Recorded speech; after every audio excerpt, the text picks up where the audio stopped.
Hey guys, it's me Simo Orahara, and in this video, we're gonna talk about something very special. A holo that devoured more than 33,000 other holos, a being with a deadly ability reminiscent of that of Force Yuaba, the one who defeated Zaraki and even faced Yamamoto's Bankai, a being whose composition is strikingly similar to that of Stark, the Primera Espada, and a release form so terrifying. When we talk about the strongest resurrection among the Espada and Bleach, our minds usually go straight to the legendary names like Aragonche, the power of Baragan, Segunda Espada, who embodies the very concept of death itself, or Segunda Ijapa, the mythical second release of Elicura, the Quarta Espada, who shattered the known limits of a holo power, and of course, we can't forget Los Lobos, the release of the Primera Espada Stark. These releases absolutely deserve their place at the top.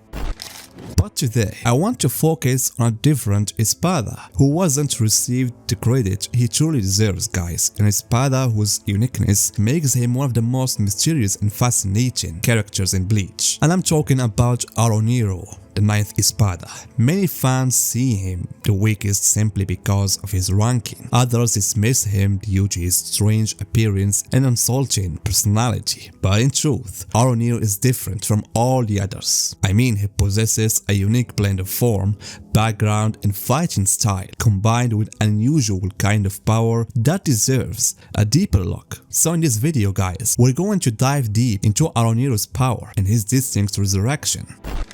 And to begin understanding Aaroniero, guys, we first need to look at which class of Minos he belongs to. As we all know, Minos are divided into three main categories: Gillian, Adiokas, and Vasto Lorde. It's well known that the latter two, especially the Vasto Lords, stand out for their high intelligence, awareness, and self-consciousness and power. Traits that extremely are rare among holos. That's why it's no surprise that only a few Espada are confirmed to be Vasto Lords. And so we can say that the rest of the Arankara are between Adiokas and Gillians. And Adiokas, they blend some of the Vasto Lord's intelligence and individuality with a lingering touch of the white instincts that define the lower Minos. They're massive in size and incredibly powerful, yet still maintain enough self-awareness to distinguish themselves from the mindless Gillians. Those lower class holos that Toshiro Hitsugaya once describes as nothing more than foot soldiers, devoid of real consciousness and driven only by animal-like instincts. That's why in the world of Gillians, finding one that possesses both immense power and advanced awareness is nearly impossible. To achieve that, a holo must evolve naturally into Adiokas or even a Vasto Lord, a process that is long, painful, and incredibly difficult.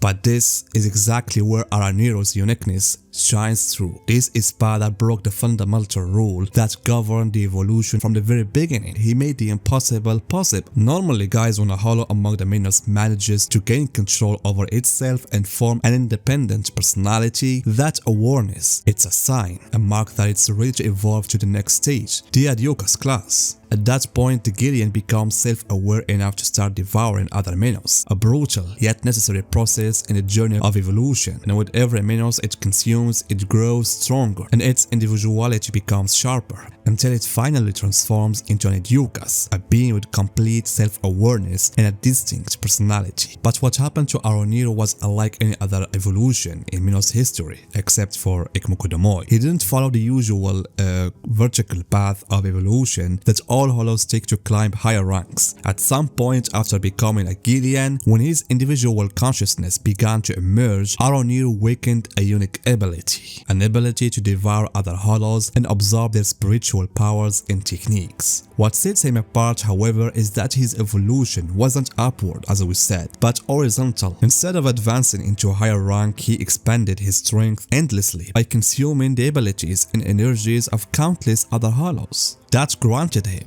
something close to limitless evolution, exactly as he described himself. Every time he devoured a holo, he absorbed its power, its techniques, and even its memories, all of which remained within him. And later, he could use any of those abilities as well. One of the clearest examples we saw in the anime and the manga was his use of the ability belonging to the holo that killed Kaien Shiba, the same ability that allowed him to merge with other beings, use their powers, and even access their memories. And that's how he managed to deceive Rukia, perfectly imitating Kaien's form, mannerisms, and voice. and that's why personally guys I find this ability quite similar to that of Lorde brothers, who can copy the forms and powers of others, but Aaroniro's version feels far more primitive and mysterious. Another unique aspect of Aaroniero guys is that he possesses two distinct personalities within a single body, almost unheard of among the Espada, aside from Stark, who voluntarily split himself to create lineage. But in case of Aaroniro's case, the reason behind his two minds remain a mystery. Perhaps back when he was still a menace,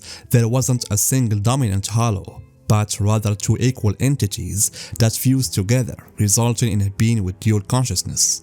And this only deepens the mystery surrounding him because we know so little about his past. Alongside Zumari and Yami, we don't have any parts of Aaroniero. What is known, however, is that Aaroniero was part of the first generation of Espada, one of the earliest chosen by Aizen after he arrived in Wikomundo and began building his new order. It's also said that Aizen promised to relieve his suffering, a phrase that opens the door to a haunting question. What kind of suffering could a being with that much power possibly endure? There is also another fascinating thought as well guys. What if Aaroniero had originally been an Adiokas while retaining his ultimate ability? Would that have changed his strength or even his ranking among the Espada? We know the general rule for Minos classification. Gideons are the weakest, followed by Adiokas, who possess higher awareness and skill, and the top stand the Vasto Lords, the peak of power and intelligence. But this rule, while generally strict, is not absolute, and Aaroniero stands as one of the most striking exceptions to it. Despite being a Gideon, his resurrection's power gave him an exceptional advantages.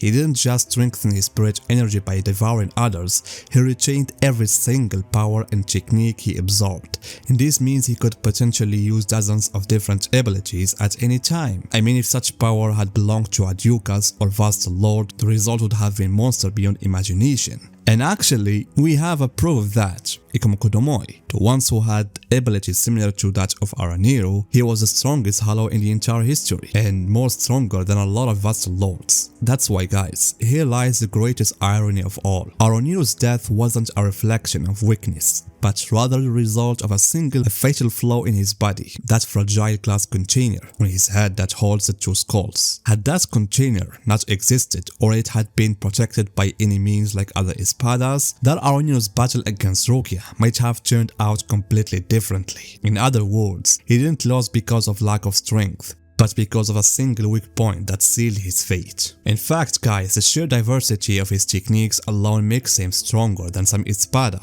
who rely on just a single limited power, like Zumari, whose Amor ability only works within a narrow visual field. And this proves something crucial guys. Sometimes a unique ability matters more than a rank itself. Classification doesn't always define true strength. Yet the paradox remains, despite not being a Adiokas or Vasto Lord, Aaroniero managed through his ability alone to climb the ranks and earn a spot among Aizen's first generation of Espada. And by the way, there is a chance guys to see Aaroniero in the Hell arc, because Kubo confirmed that Aaroniero is also in Hell with Aporo, so maybe we can see him in the next chapters if Kubo decided to continue that arc. Ending guys, what do you think about Aaroniero? Tell me your opinions guys in the comments, and see you in my next video.